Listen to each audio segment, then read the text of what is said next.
thank you for joining Wars of the Rosies as we continue with part 27 of The Beginning of Masonry by Frank C. Higgins.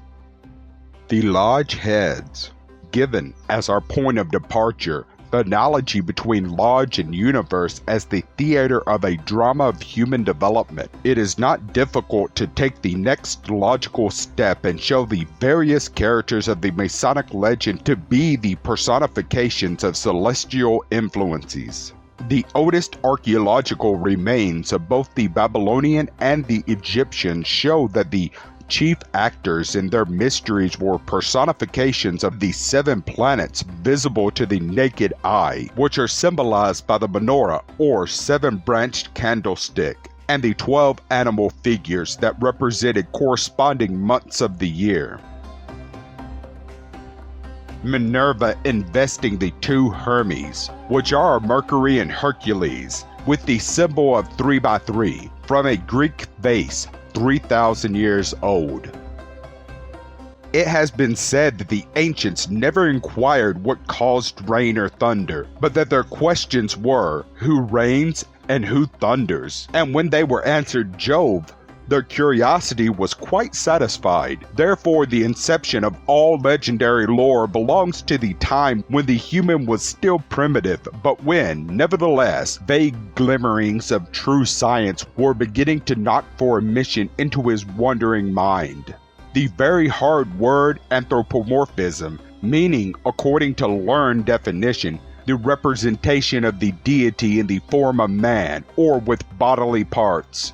The ascription to deity of human affections and passions had to be invented from the Greek words meaning man and form to describe just what we must understand when a whole assemblage of gods is presented to us as residents of some vast Olympus, Walhalla, or other heavenly domain in which they walk and talk, love and hate, commune and quarrel like mortals below. The real secret of the ancient priesthoods and wise men who stood sponsors for this system was that all the varied figures of whom they discovered so eloquently and who inspired the lyre of a Homer and the chisel of a Praxiteles were but the philosophical attributes of a single, undivided, omnipotent, omnipresent being who delighted to live, thus veiled from his creatures.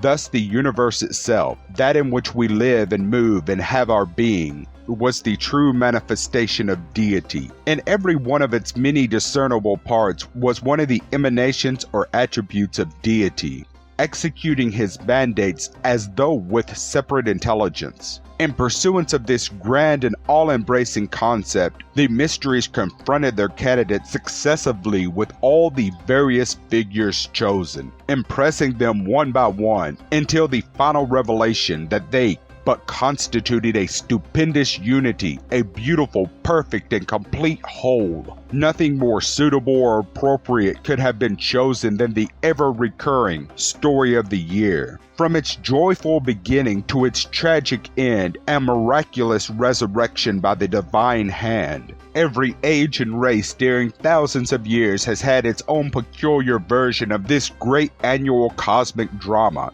so easily recognized by the arithmetical quantities of its leading characters, 3 for the chief characters, 7 for the next in rank, and 12 for the group for which the Greeks invented the significant name of chorus. The great genius of Israel consisted in taking the self-same elements from which were constructed all the ancient paganisms and erecting the wonderful and significant allegory of the building of King Solomon's temple, a figure of the cooperation between God and man in the building of the house eternal of the future, from the coarse matter of present environment and possibilities. We can scarcely imagine what the religions of humanity must have been like before the inception of this cosmic science. For it is the wellspring and fountain of every manner and method of religious expression in all times and places of which we have any knowledge. There is no known name of deity that is not a hidden clue to the perfection of the universe from a geometrical or mathematical viewpoint.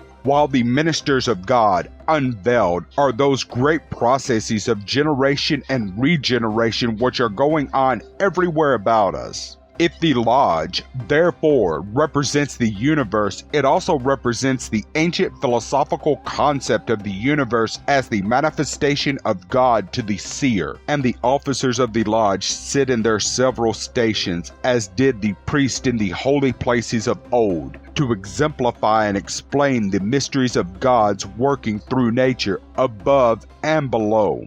The triple character of the principal officers of the Lodge is significant in the extreme. Those who are prone to imagine that the mystery of the Trinity is a sectarian dogma have but to examine the subject more particularly to discover a triple aspect of unity in deity that is as old as human thought and belongs to the infancy of civilization. The Jews possess it as deeply rooted as any other people in their Kabbalistic philosophy of the universe, worked out in the letters of the Hebrew alphabet used mathematically as Jod, Hia, and Vav, as the ancients combined astronomy with philosophy in elaborating those wonderful cosmic dramas which have focused the human mind with reverence upon our Creator. So during many millenniums, the chief ambassador of deity to man, the messenger of the gods, was the spirit of the planet Mercury, closest to the sun, which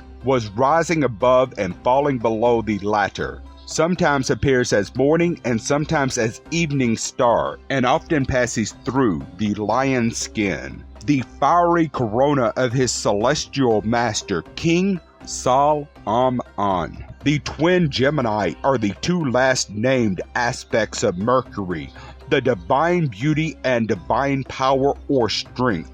Apollo and Hercules, while the sign Virgo, which the ancient Hebrews assigned to the tribe of Naphtali, is the astrological day house of Mercury, whose Greek name is Hermes, the divine wisdom, from the Egyptian Charmun, translated by the Phoenicians into Kurum, and the Hebrews into Hiram. Hercules, the great god of Phoenicia, was by the Tyrians called Melkarth, king of the city of Tyre. Therefore we at once perceive the war rat for the Hermes of Gemini, the Hermes of Virgo, or the conductor of souls, and the Apollo who, which is Dumazi, the Tammuz of the Semites and the Adonis of the Greeks, which was made by them to tell the story of the year and the transit character of all beauty in nature, which, notwithstanding its utter destruction during the winter months, forever revives at the call of the Master's word. Thank you for watching, and please don't forget to share, like, subscribe, and comment. And if you can, please consider donating to Wars of the Rosies. Links to PayPal and Patreon are in the description. Thank you so very much.